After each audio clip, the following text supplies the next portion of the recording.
I hate talking about the abortion issue because it's so controversial, but I've noticed something about almost all of the people on the side of abortion, and that is that they don't actually understand the other's side. They ultimately quickly jump to things like, oh, so it's okay if a rape victim keeps their child, or they say things like, you just want to control women's bodies and it's about women's rights.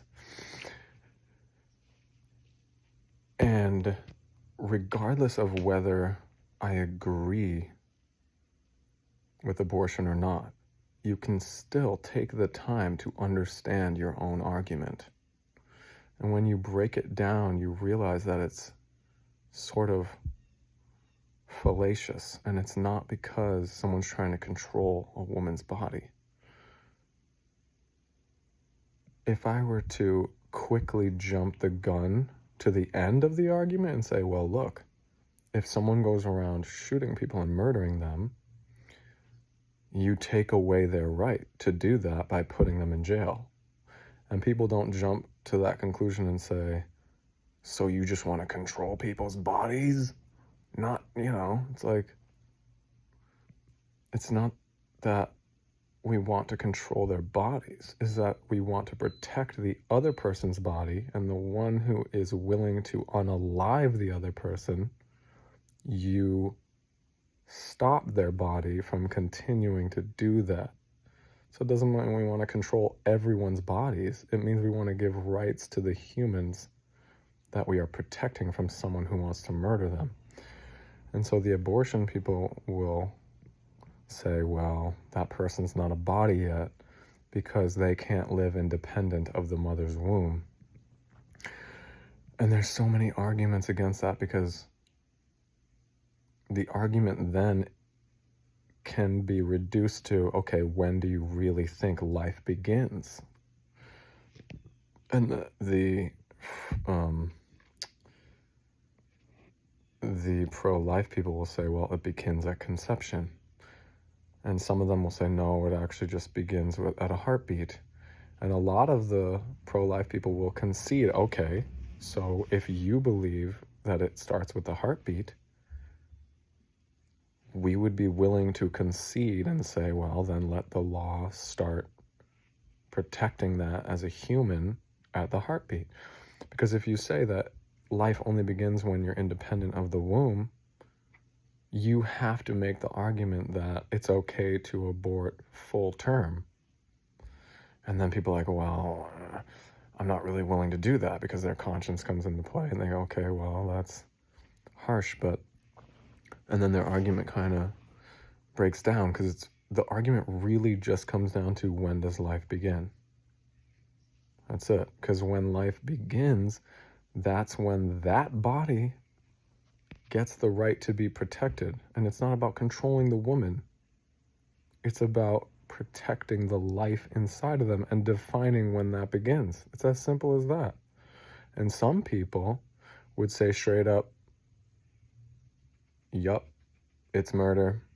Life begins at conception, but I don't care. Just take it anyway, because it would make my life easier. Some people actually say that. Not all of them. But if you come from that argument, that gives everyone the right to kill anyone, as long as it's taking away their convenience of life.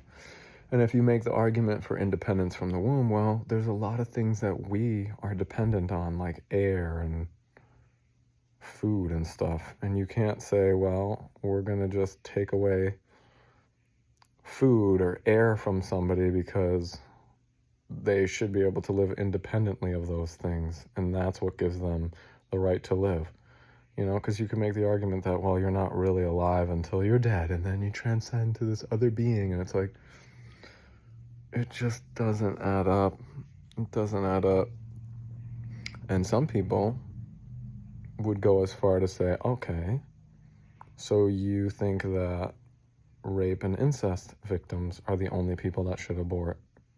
If that's the case, I might not agree with you, but let's make that trade. That's a fair enough trade, because I would rather limit abortion that much because I care about the life of that unborn baby. So it really comes down to this belief system that science has more recently came up with, that a fetus is not a true human until a certain point. And the pro-life people are simply making the argument that life begins earlier, and that that person is a third party and has an interest in life, and that that should be protected. So the other side is wrong about what they're arguing against. They just assume blindly that it's about taking away women's rights and controlling people, and they try to make the argument that, oh, senators, they would have an abortion, so it's not legitimate. It's like, well, also that doesn't matter, because it's the people, us, who care about that life and believe it's a life that deserves protection, that are trying to influence these people to make those laws. It's really simple. It's not a dumb argument. It's that we understand both sides of the argument. The pro-life people, they understand your argument. They understand why you want to abort. They do. But the people who are pro-choice do not understand the other side's argument. They don't. They just think, they just automatically assume it's stupid, and they say all this rhetoric that they've heard without considering when life really begins. And they use words like fetus to make it feel better, but the word fetus just means offspring or baby in Latin. So it doesn't actually change anything. So you really have to consider other people's arguments before you make a decision. And I've tried to argue with pro-choice people about this, and they just say, I can't, and they walk away. And they can't, because they're running away from an argument that they don't understand. And they refuse to actually have the dialogue to understand the other person's side. If you're going to be a really good debater and actually have strength in your arguments, you need to hear out the other side completely before you make a decision. You can't just say, I can't, and block them from even bringing their opinion, because you assume that they're trying to manipulate and control you, when it has nothing to do with that. They're actually trying to stop you from murdering what they believe is a life. So even if they're wrong, they're coming from a place of goodness, and you should be able to understand that. Even if you believe that the pro-lifers are completely wrong, you should be able to see that their true argument is the preservation of a human being and its life. You should be able to see through that argument and say, oh, they actually believe it's a baby, they actually believe it's a human and a life, and that it should be protected. And you're just disagreeing with their premise that life starts that early. That's it. All the other arguments are just fluff. It's just beating around the bush. And you're not willing to admit that. You're not actually willing to reflect and hear the other person's side, and that's it. And you think, oh, well, women would just do it anyway. That's on them. That's not on us as a society.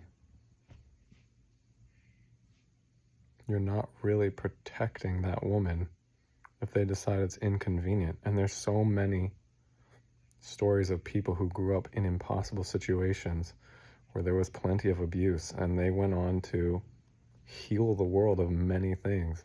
And there's plenty of stories of kids who were about to be aborted, and they lived on to live beautiful, successful lives in the worst situations. So there really is no real argument that holds water, that doesn't contradict, or that there aren't examples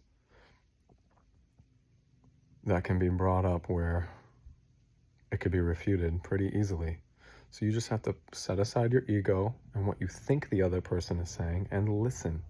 It's called emotional intelligence. It's what happens in relationships, whether someone is afraid to hear the other person's side because they assume what they're thinking, which breaks down relationship, or you're just willing to listen even if you disagree. It's really important for society and for relationships and everything if you can just hear the other person's side.